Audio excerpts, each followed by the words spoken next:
Mon adversaire n'ose pas dire qui il nommera. Sans doute pour ne pas effrayer les Français. Imaginez que les Français apprennent que Laurence Parisot est bien confirmée à ce poste. Imaginez le désastre électoral que cette annonce ferait pour M. Macron. Alors notre rôle, c'est aussi de dire la vérité aux Français. M. Macron, c'est le candidat de la continuité. D'une continuité morbide, dont le chemin est parsemé des cadavres des emplois délocalisés, des ruines des entreprises en faillite et du trou sans fond des déficits et de la dette. M. Macron est soutenu tous les jours par M. Hollande, qui ne cesse d'appeler à voter pour lui, parfois plusieurs fois par jour.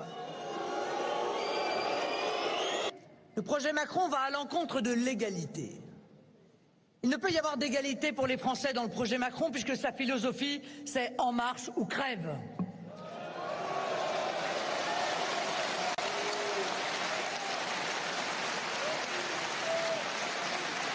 C'est en marche vers plus de mondialisation, de délocalisation, de misère, de chômage, de précarité, de concurrence déloyale, d'ubérisation, de traités léonins comme le TAFTA et le CETA qui organisent la domination des grands groupes sur les petites entreprises et même sur les États.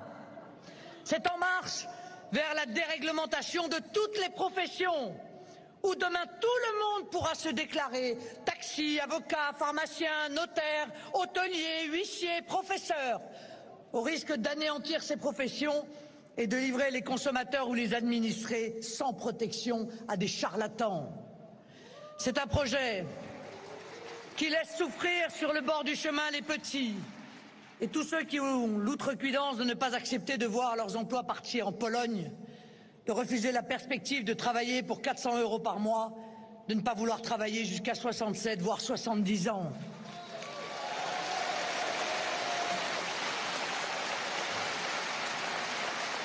Évidemment, c'est le projet qui tuera les petites entreprises pour laisser prospérer et dominer les grands groupes. Parce que M. Macron propose aux salariés du Whirlpool des formations en attendant l'arrivée des nouveaux emplois. Il omet de préciser que dans son modèle économique, les entreprises ne s'installeront en France qu'en payant des salaires au niveau de la Pologne, soit 4 € de l'heure.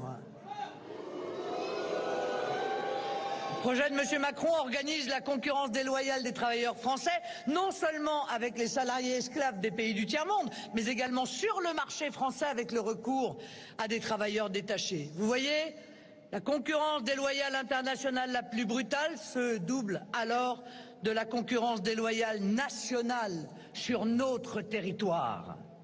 La grande guerre économique du tous contre tous sera lancée au bénéfice quand même de quelques-uns.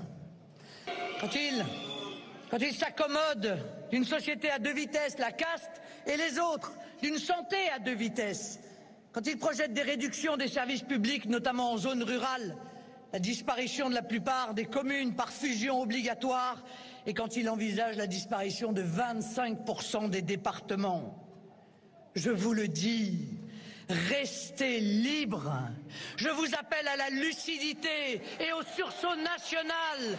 Ne donnez pas une voix à M. Macron. Je citerai quand même les dirigeants des plus grands groupes immobiliers. Didier Casse et Jean-Pierre Levade, Bouygues. Benjamin Griveaux, vous savez, son porte-parole, Unibail, Rodamco, Henri Herman, le généreux mécène de M. Macron.